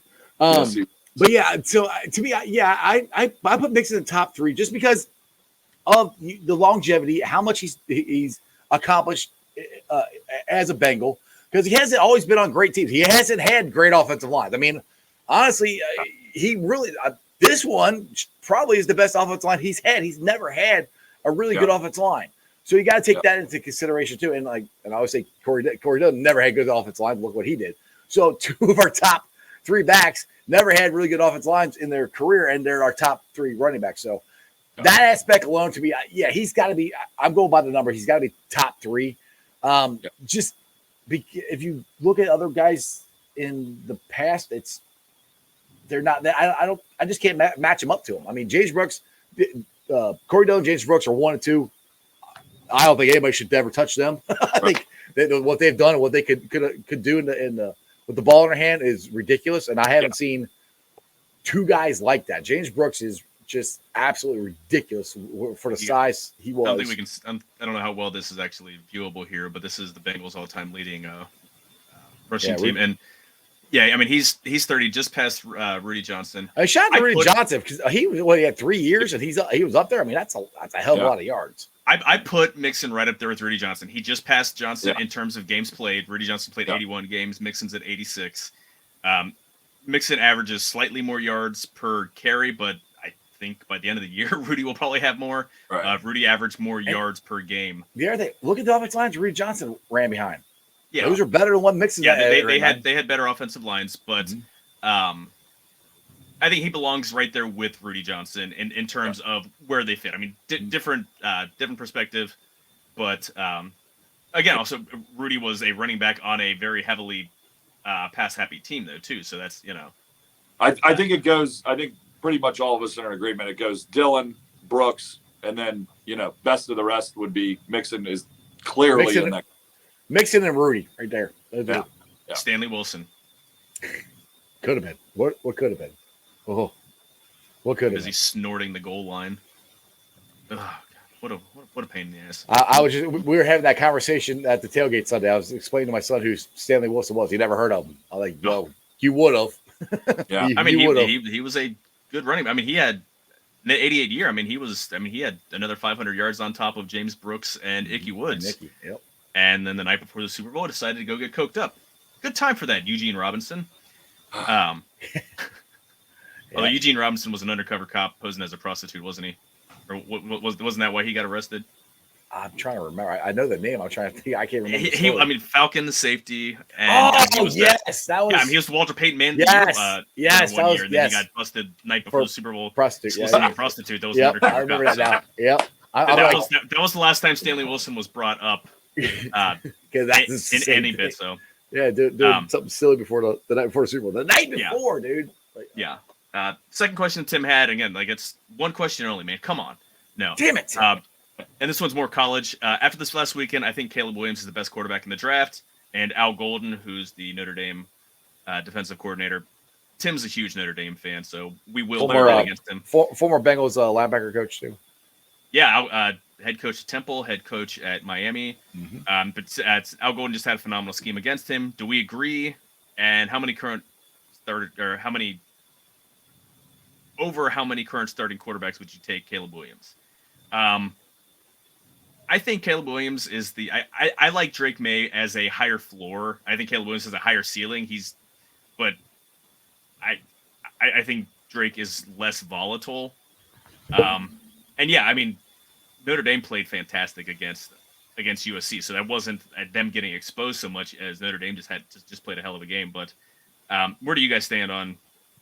Again, this is draft, and this is way down. But I mean, if Tim's going to ask questions, you got to take your fandom out of it, Tim. You can't come in here with this Notre Dame stuff. Okay, that's number one.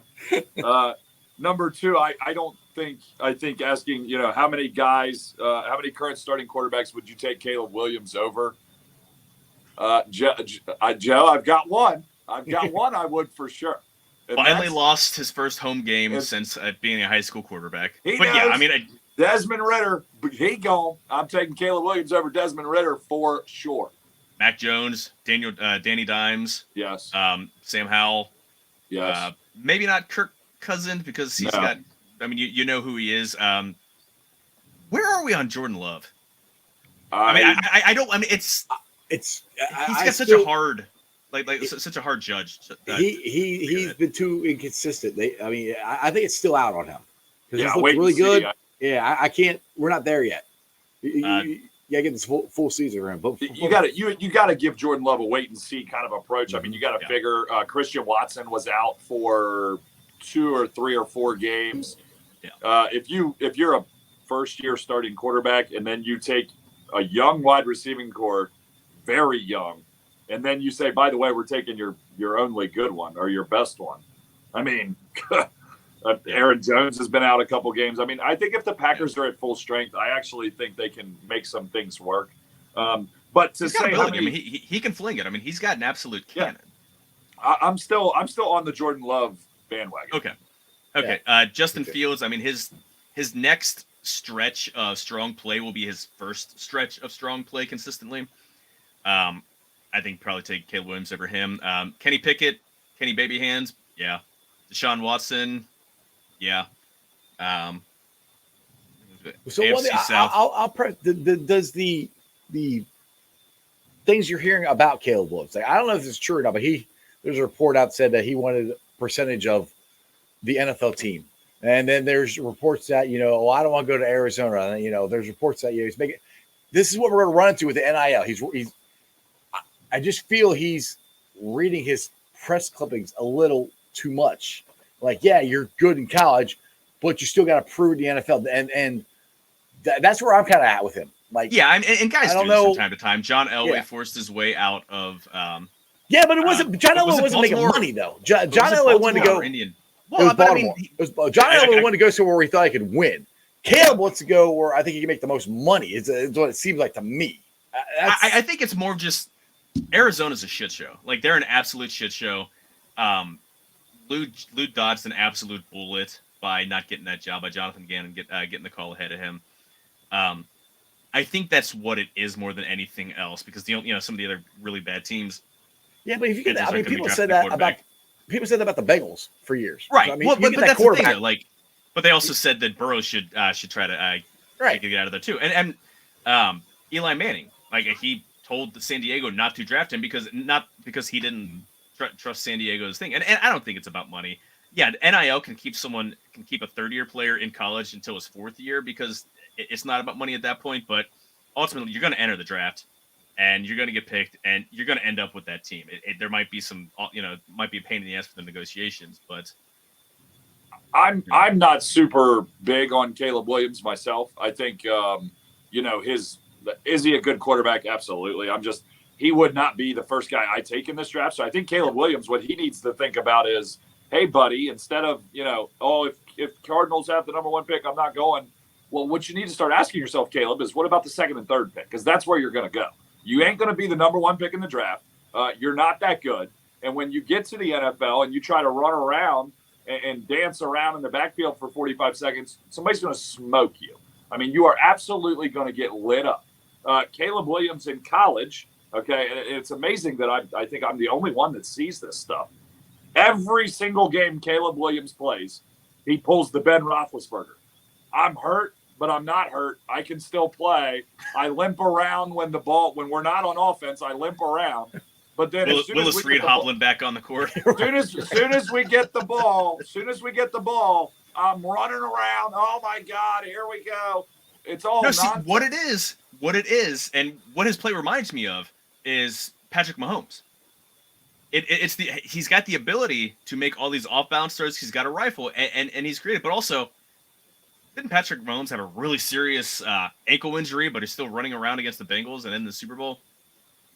Like, so that's to me his parallel. You had to bring that up, didn't you, Joe? Thanks. You just wanted to press me this whole time. Oh, now, no wonder we're depressed, Joe. I mean, you keep telling us this shit.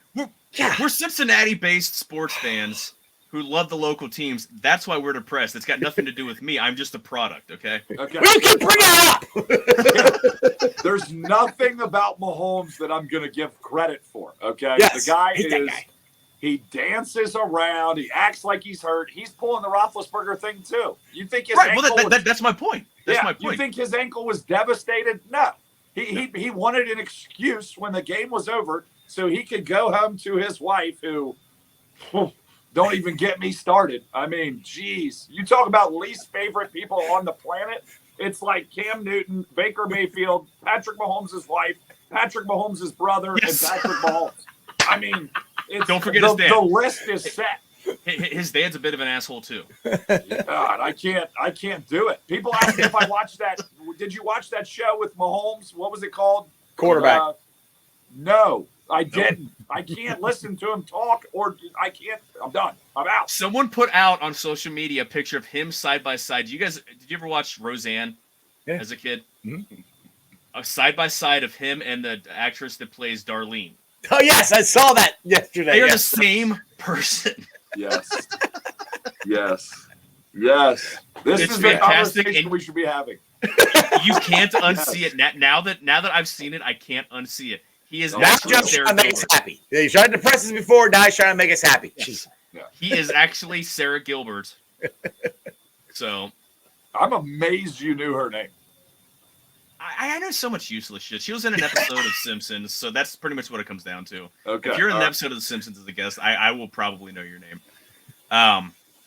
So long story short, Tim, no, Caleb Williams not the best player in the draft, and screw Notre Dame. Go Bearcats. Nate Dotson, my boss, Greg's boss, and Jeff. You boss.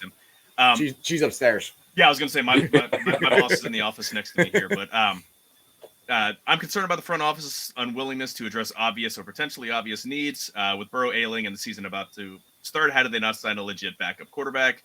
And we knew they needed a tight end because Joe loves tight ends. Why do you think they were content with Irv Smith instead of someone more reliable? I think about tight ends. I think they, and again, we said it before. They're arrogant and thought that it didn't matter. They just need a warm body out there, and Joe's going to be able to find him. He's going to be able to create space because of everybody else. Well, if they can't throw long, then T. Higgins is pretty much castrated. You're not going to feed Boyd if you're not able to feed Jamar. Like Jamar's going to get the bulk of the receptions underneath if he can't go over. If he can't hit the intermediate or deep passes. So they're definitely not going to throw to a tight end. I don't know. Why did they not go in with a more legitimate backup quarterback? See, I got something for that. I thought they thought they did. I mean, that's why they went out and signed Trevor Siemian, because I mean he had been a good quarterback up to that point. So I don't. That's what I've said. I think they tried to address it, and when he played like ass, that's when they cut him and tried to go get the kid from Dallas. And then Joe got hurt, and then that dude left, and then they were stuck. So I think they tried. Yeah. And who did – somebody just brought did you do that on purpose, Jeff? No, I that was incredible. Right. Dude, that happened yesterday on my show. You got balloons. There were thumbs up, and now we're like, what the hell is going on? Is it because we've talked so damn much, and congratulations, you guys need to shut the fuck up? I know. I thought you were sending me a message like, I got something fucking important to say right now. No. He's sending you balloons. I have no idea what I was about to say. No idea. You just popped my balloon. They just went, whoop. What the hell? Wait, Joe, that happened yesterday on when you're on with me. I saw balloons pop up. I'm like, right. The hell? So, I mean, Well, I thought that was all because we were live. We're not. This is recorded. So. Yeah. So I don't know. Like I thought that's what the thumbs up were. Anyway, Greg, have you regained your? Has the train of thought? I just remembered we were talking quarterbacks. Okay. But there was another team that somebody went down and they brought in Trevor Siemian was the first guy they brought in. Jets. Yeah, Jets a couple weeks ago. Okay, so bringing in Trevor Siemian, I mean, it actually shows that he was the first guy picked from another team. I mean, they brought in a relatively decent option. I mean, when you look at backup quarterbacks, there's just not so much you can do. Right. He was relatively high thought of. Yeah, me personally, I just don't care. I just think if somebody gets hurt, you just at quarterback, you're kind of screwed. That's other than a 2-week injury, right? You're probably in some real trouble. So I personally am not on the train of bringing in quarterbacks as good backups, but that's a debate for another time. Tight end, I really think that the Bengals are as dumb as I am when it came to Irv Smith Jr. I thought this was a low risk, high reward kind of play for a guy that has dealt with a ton of injuries. And if he could stay healthy, I thought you're going to get above value for what you paid. I think you paid here and you're going to get value that's all the way, to the roof. And it just hasn't happened. So, call me an idiot because I thought the Bengals did a nice job of low risk, high reward. Well, if you're an idiot, I'm an idiot too because I was thinking the same thing. Now, who was the other guy I brought up yesterday on my show, Joe, that signed with New Orleans? I went to LSU, the other tight end that Foster Moreau. And yes, I agree. You both are idiots. So I mean, we're all in agreement. No, we were talking to you. We're talking to everybody else who's watching the show. We don't care what you think, Joe. Yeah. So, but I think Foster Moreau was the guy that they had targeted that they were going to sign, and I still think they were going to try to get somebody in the tight end room, but for some reason they kept. And I kind of believe this that they had every time they had them ranked, they didn't have you. They would have drafted them too high. Which, hell, I would have drafted one of them. I mean, that's. I do think the fair part about this question is the Bengals missed the boat on the draft with tight end because it was one of the best drafts in NFL history.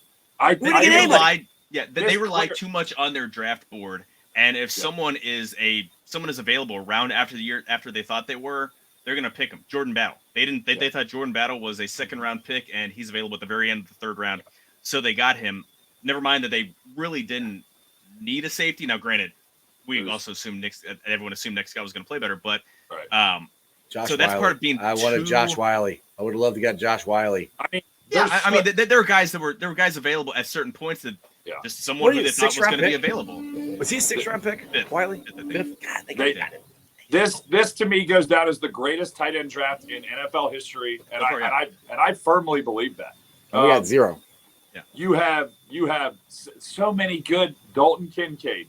Michael Mayer, Sam Laporta's having a fantastic Luke Musgrave, Sam Laporta, the Tucker Kraft kid out of South Dakota State. I mean, there was guys, and I know I'm missing 5 other ones that I think. Zach Kuntz was the absolute freak out of Old Dominion, 6'8", 2 whatever that ran like a 4.5. Darnell Washington, Georgia. Yeah. I mean, there's just literally, I think, so many guys that have all pro potential, and we missed out on all of them. It was disappointing. And I don't want to hear people say, well, the Bengals don't value the tight end. Okay, you got to value it somehow. When you have that many freaking tight ends in the draft, you got to draft one of them. When you don't have a tight end. Yeah, when you've got nobody, when you've got nobody there. And even if you believe that, hi, Greg, even if you believe that. You turned the whole movie off. I know. We're in now. Oh. He gave me balloons. I'm shutting off. You're talking. I'm shutting off. When is now? Then. When is then now? Soon. Sorry, we just see now we're going into Spaceballs and Mel Brooks movies. Anyway, we're going way too long here. It's not if we jam them. Sorry. All right. Only one man dare give me raspberry. Lone Star. Oh, good Lord. Completely and absolutely gone off the rails. Dude, let's get back to tight ends real quickly here. Even if you believe that Irv Smith is the guy, he's drafted on a short-term contract and he's not healthy. You should have brought somebody in. Yes. As for the quarterbacks, it takes 2 to tango. They have a starting quarterback that's entrenched. the better available free agent backups are not signing here because they want a spot. Taylor Heineke was probably the best available backup-ish, and he went to Atlanta because they didn't have an entrenched starter. Mm-hmm. So Trevor Siemian was probably about as good. I would have liked for them to take a look at Colt McCoy when the Cardinals got rid of him. That happened after. I was a good Brandon Allen. I mean, I know everybody gives you crap for that, but Brandon Allen fit in here. Yeah, but then they ended up trading away Trey Lance, and because they liked the way that Brandon Allen fit, he's their third quarterback. So right, that's why he should have stayed here as our backup. Yeah, exactly. They should have fought a little more to keep him behind. So, all right, last question real quickly before we get out of here. This is from our good friend Mike Perry, who's one of our patrons. Which do you think is more likely, a 2023 Bengals postseason appearance or a 2024 Reds postseason appearance? Greg? Bengals. Yeah, I'm still going Bengals. I think the Reds have a shot. They are young. They have some pieces, and I like where the Reds are headed. And I'm a big a Reds fan as anybody, but it's definitely, without question, the 2023 Bengals, no doubt about it. Yeah, you got to figure in the AFC, there's only 2 teams that have 1 loss. Everybody else has at least 2 losses. Mm-hmm. So at 3-3, you're right in the thick of it. I mean, it's definitely the Bengals. I think with the Reds, you got to wait and see what they do in the offseason because they have to. There's a long time between. Yeah, so season. I mean, Championship Series are still going on. Right, so it's hard to say right now. No, the Reds don't have a shot of going to the World Series. They gotta get better. They gotta add a starter or long guy, bullpen. They gotta add. There's so many questions. Is Jonathan India even going to be part of the team? I mean, right, exactly. You draw up your best infield. He's probably not on it. No, no. We were talking about that yesterday on my show. I don't know. Yeah, I mean, a lot. We'll be able to answer that. We'll be able to answer that better in like February. Right. Exactly. Exactly. After all the trades and free agency and things like that. So. Well, are you throwing stuff? What are you doing? I hear a big bang. So I heard a big bang. Oh, someone at the door. Yeah. Dog was barking, so someone had to go up. She's telling him to get off. She's throwing stuff at him. Probably. I mean, I'm used to it. I mean, you see the scratch here. I told you. I said it was my dog, but actually it was my wife. I figured it was. I don't shut up and Listen, neither one of us blamed her. We didn't. I mean, I would be surprised. I'd be surprised to see a text message and they're like, "Hey, can you smack him, please?" You said that, and me and Jeff didn't flinch. I mean, we just sounds about right. Yeah. Guys, final thoughts. We've run really, really long, and I'm enjoying the hell out of myself. Nobody's going to be watching this part of the show, so I mean, we can say whatever the fuck we want. The moon landing was staged by aliens from Area 51 and people from Pier 1. It was a collaborative effort. No. Greg, any final thoughts before we get out of here? I think that, coming out of the bye, big game against San Francisco. San Francisco's a little dinged up right now, coming off that Cleveland loss. If the Bengals could somehow sneak a win out of that, I think watch out. If they lose, I still think they're in a good spot and moving forward, and that's fine. I mean, it's clearly a tough game. But if they somehow sneak that one out, man, look out. Because I'm great at what I do here, I totally forgot we have our predictions for the rest of the for the record at the end of the game. Jeff, you got 12-5 losses at Jacksonville and at Pittsburgh. Greg 10-7 losses at San Francisco, Jacksonville, KC, and Cleveland. I've got 11-6, splitting the difference, losses to San Francisco, Baltimore, and KC. I almost put Jacksonville game, and I wouldn't be surprised if they lose that and end up 10-7 like Greg. I don't see them winning the Baltimore game. It's a Thursday night game. Baltimore does play a Thursday night game on the road. Baltimore plays Cleveland the week before, and Cleveland's a tough defense, and maybe they come out banged up, but we shall see. Yeah, I got that prediction because the same thing I keep saying. This season is lining up a lot like last year. Greg, I'm with you. If they lose to the Sucky Niners, it's not awful. Yeah. But this Bengals team, Zach Taylor does a good job of getting this team ready to go coming out of the bye. So I have a good feeling. I think we're going to be healthier. Listening to Brian Callahan, Joe Burrow, how pissed off they are of the way the offense is running. Depending on how it's San Francisco, they're going to play Monday night. So they're going to have a short week. So there's a lot of stuff trending in the direct. Depends on if Debo, and it's 2 weeks for them, Debo and McCaffrey, if they're healthy or not. They're looking like they're going to be good to go on Monday. So yeah, we got a good shot. We got a good shot, I think, of winning this. At least keeping it close. I think. I don't think we're going to go out there. I don't think we're going to get blown out. But either way, if we lose that game, it's not a bad thing. This whole second half is set up for us to go on a run. The Bengals have put them into position to go on a run, and it's crazy. But the national media, a month ago, were dead. Now they're like, well, the Bengals look pretty good.